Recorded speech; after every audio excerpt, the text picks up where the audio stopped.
গল্পের নাম দুই মেয়ে ও দুই শিক্ষা। একটি ছোট্ট গ্রামে এক গরিব বিধবা মা তার দুই মেয়েকে নিয়ে বাস করতেন।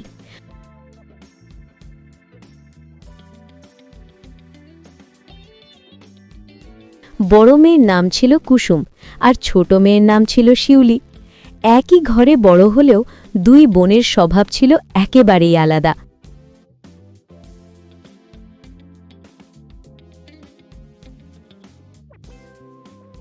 কুসুম ছিল খুব অলস ও অহংকারী। সে সারা দিন আয়নার সামনে বসে সাজগোজ করত। ঘরের কোনো কাজে সে মাকে সাহায্য করত না।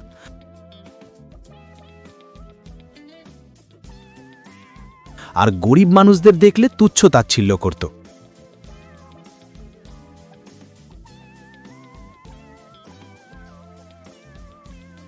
অন্যদিকে শিউলি ছিল শান্ত, নম্র ও পরিশ্রমী।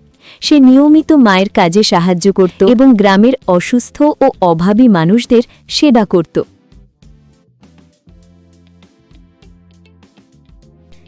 এই সময় এসো, তোমার দাদু এখন সুস্থ আছে। ঠাকুমা, তুমি চিন্তা করো না, দাদু ভালো হয়ে যাবে।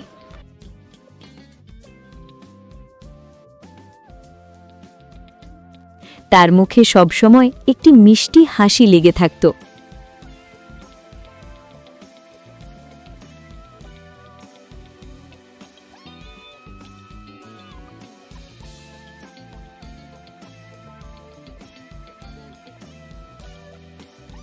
একদিন হঠাৎ এক বৃদ্ধা ভিক্ষুক তাদের বাড়িতে এসে খাবার চাইতে লাগলেন।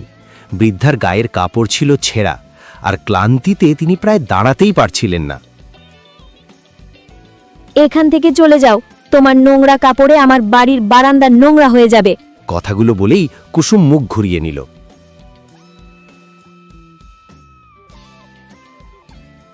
মা, আপনি ভেতরে আসুন, আগে বসুন, আপনি নিশ্চয়ই খুব ক্লান্ত। শিউলি বৃদ্ধাকে ঘরে বসালো, নিজের খাবারের ভাগ থেকে তাকে খাবার ও জল দিল, এমনকি ভালোবাসার সঙ্গে তার পা ধুইয়ে দিয়ে বিশ্রাম নিতে বলল।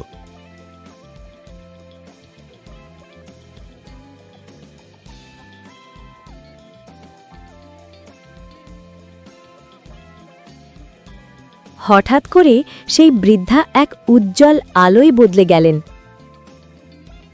আমি একজন বনের পরী। আজ আমি তোমাদের মন পরীক্ষা করতে এসেছিলাম। তোমার বাহ্যিক রূপ আছে, কিন্তু ভালো গুণ নেই, তাই তুমি জীবনে ভালোবাসা ও সম্মান থেকে বঞ্চিত হবে। শিউলি, তোমার সুন্দর মনই তোমার সবচেয়ে বড় সম্পদ। দয়া আর পরিশ্রম তোমাকে জীবনে এগিয়ে নিয়ে যাবে। পরী শিউলিকে একটি জাদুর পাথর দিলেন, যার সাহায্যে তাদের দারিদ্র্য দূর হয়ে গেল। কুসুম নিজের ভুল বুঝতে পারল। সে লজ্জিত হয়ে শিউলির কাছে ক্ষমা চাইল এবং ভালো মানুষ হওয়ার প্রতিজ্ঞা করল। এই গল্প আমাদের শেখায় মানুষের আসল সৌন্দর্য তার আচরণে ও কাজে। বড়দের সম্মান করা এবং অসহায় মানুষের পাশে দাঁড়ানোই হল প্রকৃত শিক্ষা।